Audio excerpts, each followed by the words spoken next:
You are too nice, Colin. I remember the first time I heard those words. I thought she was joking. I thought it was one of those things couples say when they are being playful. But she was not smiling. She was sitting across from me, looking at me like I was a problem she needed to solve. I never imagined that being kind, being reliable, being the guy who actually showed up would be the reason she walked away. She wanted someone with an edge. She found him. And let me tell you, he had plenty of edge. He just could not pay rent. Before I get into what happened next, let me know where you are watching from today. Drop your location in the comments. If this story resonates with you, hit that like button and subscribe to the channel. Now, let me tell you what happened when her bad boy turned out to be bad at everything, including keeping a job. My name is Colin, and at 28 years old, I thought I had my life pretty well figured out. I worked as an accountant at a mid-sized firm in Denver, Colorado. It was not the most glamorous job in the world, but it paid well, and I was good at it. I liked the structure, the predictability, the satisfaction of making numbers balance at the end of the day. I had a plan for my life: save money, buy a house by 35, find someone to build a family with. Simple, right? I was not asking for anything extraordinary. I just wanted a stable, happy life with someone who appreciated the same things I did. My friends always describe me as the dependable one, the guy you call when your car breaks down at 2 in the morning, the guy who remembers your birthday without Facebook reminding him, the guy who actually listens when you talk instead of just waiting for his turn to speak. I took pride in being that person. I thought those were good qualities. I thought women wanted someone like me. On weekends, I liked to keep things low-key. I would cook dinner at home, try out new recipes I found online. I enjoyed reading mostly biographies and the occasional thriller. Every morning, I went for a run through the park near my apartment. It cleared my head and helped me start the day right. I was not the type to go clubbing until 3 in the morning or take spontaneous trips to Vegas. That just was not me. Then I met Megan. It was a Tuesday morning in October. The leaves were changing colors and there was that crisp autumn smell in the air. I stopped at my usual coffee shop before work, the one with the good espresso and the barista who always spelled my name wrong on the cup. I was standing in line checking emails on my phone when suddenly I felt something hot splash across my chest. I looked up to see a woman with wide eyes and an empty coffee cup, her hands still frozen in midair. She had spilled her entire latte all over my white dress shirt. "Oh my God, I am so sorry," she said, her face turning red. I was not looking where I was going. I am such a disaster in the mornings. I looked down at my ruined shirt, then back at her. She had light brown hair that fell just past her shoulders, and even in her panicked state, her smile was radiant. Something about the way she was frantically searching through her purse for napkins made me laugh. "It is okay," I said. "Really. I have a spare shirt at the office. This kind of thing happens." She stopped searching and looked at me like I had just said something crazy. "You are not mad. Most guys would be furious right now." I shrugged. "It is just coffee. And honestly, this shirt was not my favorite anyway." She laughed then, and something in my chest shifted. We ended up talking for another 10 minutes, missing our spots in line twice. Her name was Megan. She was 26, worked in marketing at a tech startup downtown, and she had the kind of energy that made everything feel more exciting just by being near her. Before we parted ways, we exchanged phone numbers. She texted me that night to apologize again for the shirt. I told her she could make it up to me by letting me take her to dinner. She said yes. That was how it started. For the next 2 years, I poured everything I had into that relationship. I was the one who planned our dates, who made reservations at restaurants she mentioned, wanting to try, who remembered every anniversary down to the exact day we first met. When she casually said she loved Italian food, I spent 3 weekends learning to make homemade pasta from scratch. When I found out Megan had nearly $4,000 in credit card debt, I helped her pay it off. I did not expect anything in return. I just wanted to ease her burden. When she got sick with the flu and could not leave her apartment for a week, I was there every day with soup and medicine and whatever else she needed. When her car broke down and she could not afford the repairs, I drove her to work every morning for 2 months until she saved enough to fix it. I thought that was what love looked like: showing up, being there, putting her needs alongside my own. But somewhere along the way, something changed. It started with small comments. "Colin, do you not think our weekends are getting a little predictable? We always do the same things." Or, "I wish you would surprise me sometimes. You plan everything so far in advance, there is never any spontaneity." I tried to adjust. I booked surprise concert tickets for a band she liked. I planned a weekend trip to the mountains without telling her where we were going until we got in the car. I thought I was giving her the excitement she craved, but nothing seemed to be enough. She started wanting to go to bars on Saturday nights instead of staying in. She complained that I did not have enough edge, though she never explained what that meant. I would lie awake at night staring at the ceiling, wondering what I was doing wrong, wondering what more I could possibly give. I should have seen the signs. I should have noticed that her eyes did not light up anymore when I walked into the room. I should have paid attention to the way she sighed whenever I suggested we watch a movie at home, but I was so focused on trying to make her happy that I missed what was right in front of me. She was already gone. I just did not know it yet. The conversation happened on a Friday night in March. I had just gotten home from work thinking we would order takeout and relax like we usually did. But when I walked through the door, Megan was sitting on the couch with a strange expression on her face. Her hands were folded in her lap, and she was not looking at her phone like she normally would be. "Colin," she said, "we need to talk." Those 4 words, everyone knows what they mean. I felt my stomach drop, but I sat down across from her and tried to stay calm. "What is going on?" I asked. She took a deep breath. "Colin, you are a great guy. You really are. But I have been thinking about this for a while, and I just feel like something is missing." "Missing? What do you mean?" She looked at me with something that might have been pity. "You are too nice, Colin. Everything is always so comfortable with you, so safe. I need someone who challenges me, someone with an edge, someone who makes me feel alive." I sat there trying to process what she was saying. Too nice. Was that really a complaint I had spent 2 years trying to be the best partner I could be? And now she was telling me that was the problem. "Megan," I said, "if there is something you want me to change, just tell me. I can try to be different. I can be more spontaneous, more exciting, whatever you need." She shook her head slowly. "That is the thing, Colin. I do not want you to have to try. I want someone who just is those things naturally. I need something different, someone different." The finality in her voice hit me like a punch to the gut. This was not a conversation. This was a verdict. She had already made up her mind probably weeks or months ago.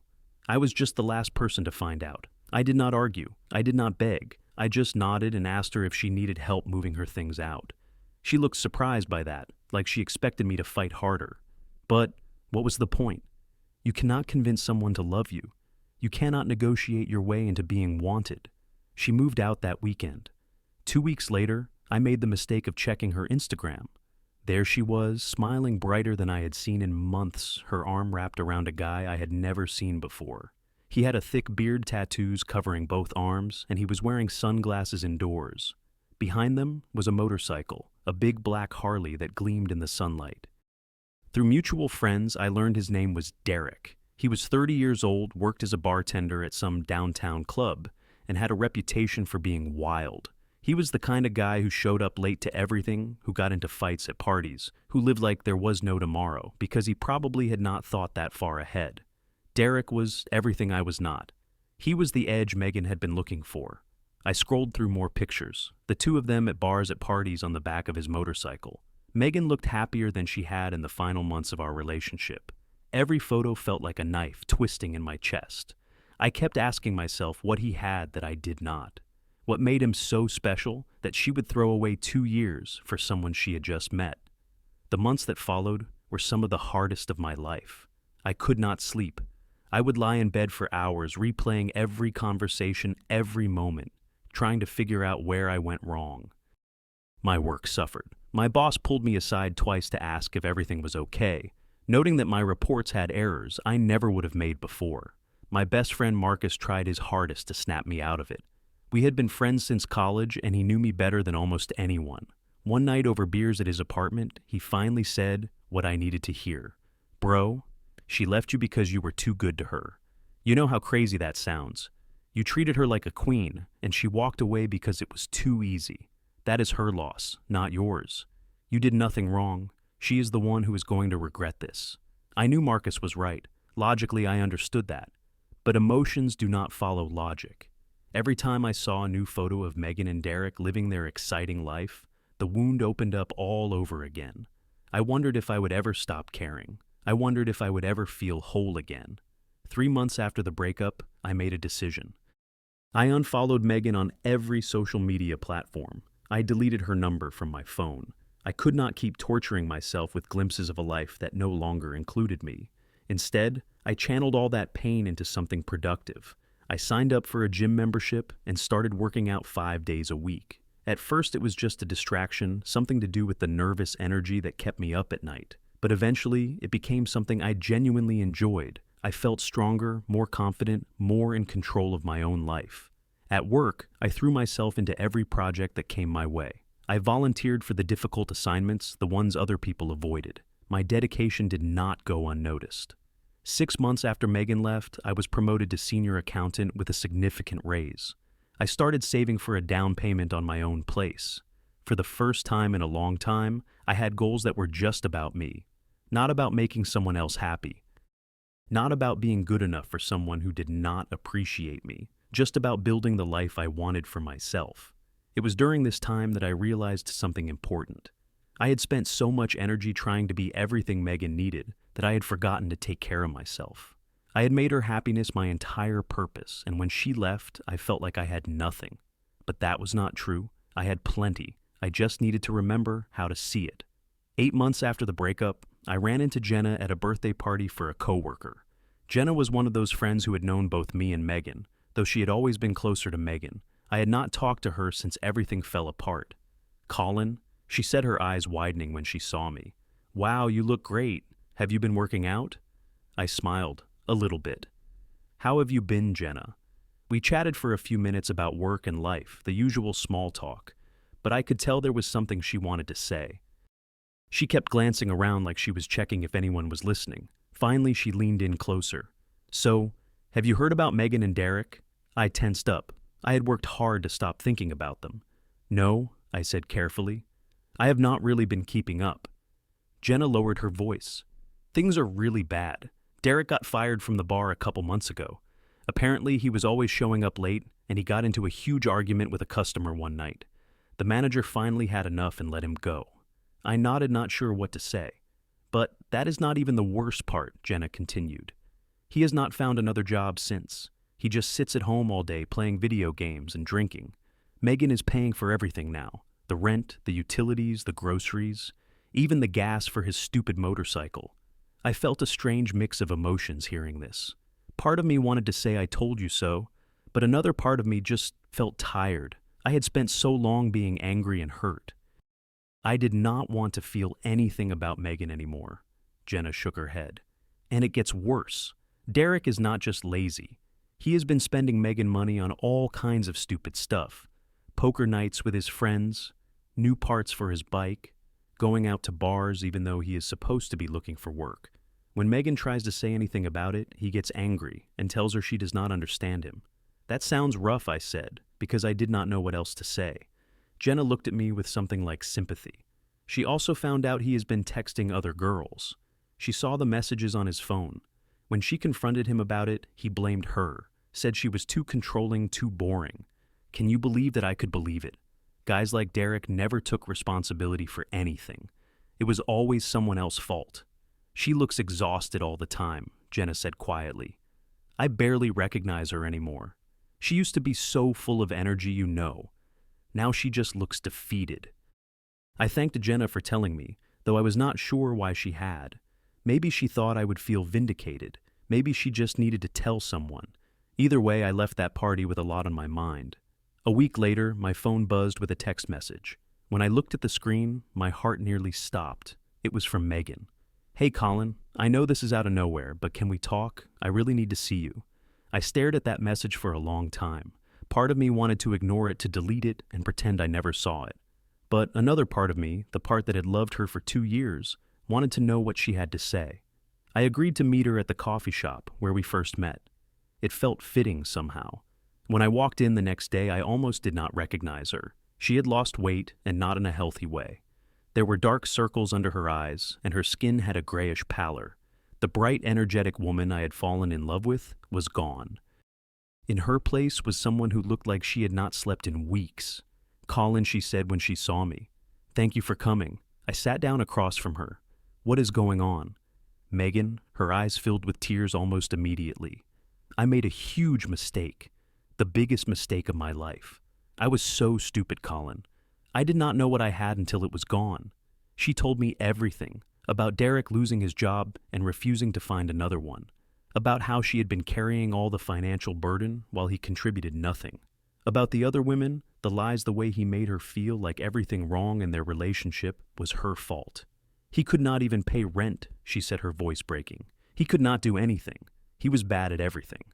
And I left you someone who actually cared about me for that. She reached across the table and grabbed my hand. I know I do not deserve it, but I am asking for another chance. I see now how valuable you are. I understand what I threw away.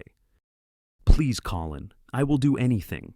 I looked at her hand on mine. I looked at her tear-stained face, and I thought about all those nights I had spent wondering what I did wrong, all those months of pain and self-doubt. Then I gently pulled my hand away. Megan, I said slowly, I am sorry you are going through this. I really am. No one deserves to be treated the way Derek treated you, but I am not the backup plan you can come back to when things go wrong. Her face crumpled. Colin, please, I have changed. I know your worth now. I shook my head. You did not leave me because I was not good enough. You left because you did not appreciate what good looked like, and I deserve someone who sees my worth from the beginning, not after they have tried everything else. I stood up and placed enough cash on the table to cover both our drinks. I hope you find what you are looking for, Megan. I really do. But it is not going to be me. Not anymore. I walked out of that coffee shop, and for the first time in months, I felt like I could breathe. The weight that had been sitting on my chest since she left was finally gone. I had spent so long wondering if I was enough. Now I knew the answer. I had always been enough. She just was not the right person to see it. The days after that conversation were strange. Part of me kept second-guessing myself. Had I been too harsh? Should I have given her another chance? But every time those thoughts crept in, I reminded myself of something important. I was not being cruel. I was protecting my own peace. Marcus was the first person I told. He nearly jumped out of his chair when I finished the story. You actually said that to her, bro? I am so proud of you. That took guts. My mom had a similar reaction when I called her that weekend. Colin, she said, in that warm way of hers, you deserve someone who loves you for who you are from day one. Not someone who only realizes your value after they have been burned by someone else. You made the right choice. Their support meant everything to me. It reminded me that I was not alone, that I had people in my corner who believed in me. Life moved forward after that. I kept working hard, kept going to the gym, kept building the life I wanted. About a year after everything happened with Megan, I closed on my first apartment. It was a modest 2-bedroom place in a quiet neighborhood. Nothing fancy, but it was mine. I had earned every square foot of it. Around the same time, I got promoted again. Team lead this time. More responsibility, better pay, and the respect of my colleagues. I had turned all that pain into fuel, and it had carried me further than I ever expected. Then I met Sophie. It happened at a charity marathon in the spring. I had signed up mostly as a personal challenge, something to work toward.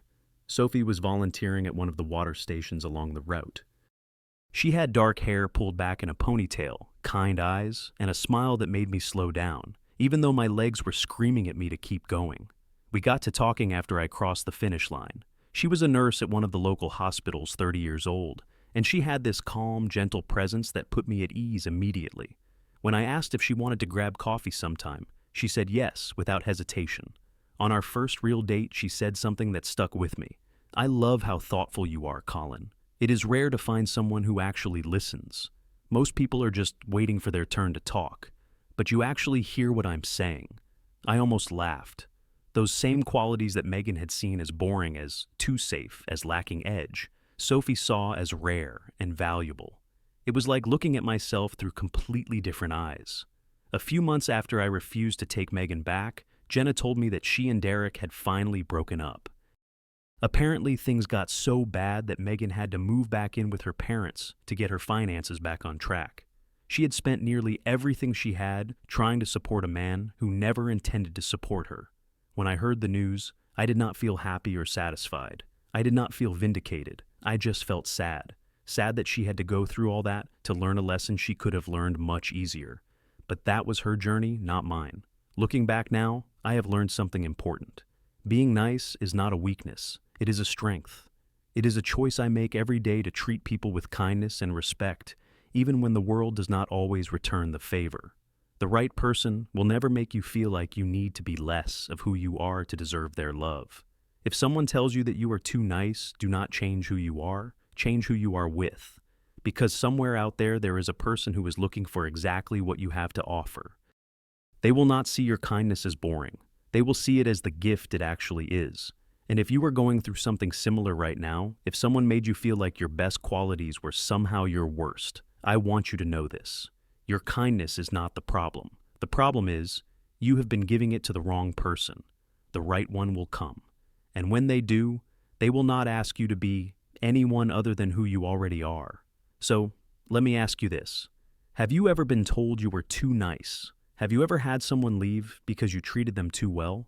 I would love to hear your story in the comments below. And if this story meant something to you, please hit that like button and subscribe to the channel. Share this video with someone who needs to hear it today. Thank you so much for watching, for listening, and for being part of this community. I wish you all the love and respect you deserve. Take care of yourselves, and remember, your kindness is your superpower. Never let anyone make you feel otherwise.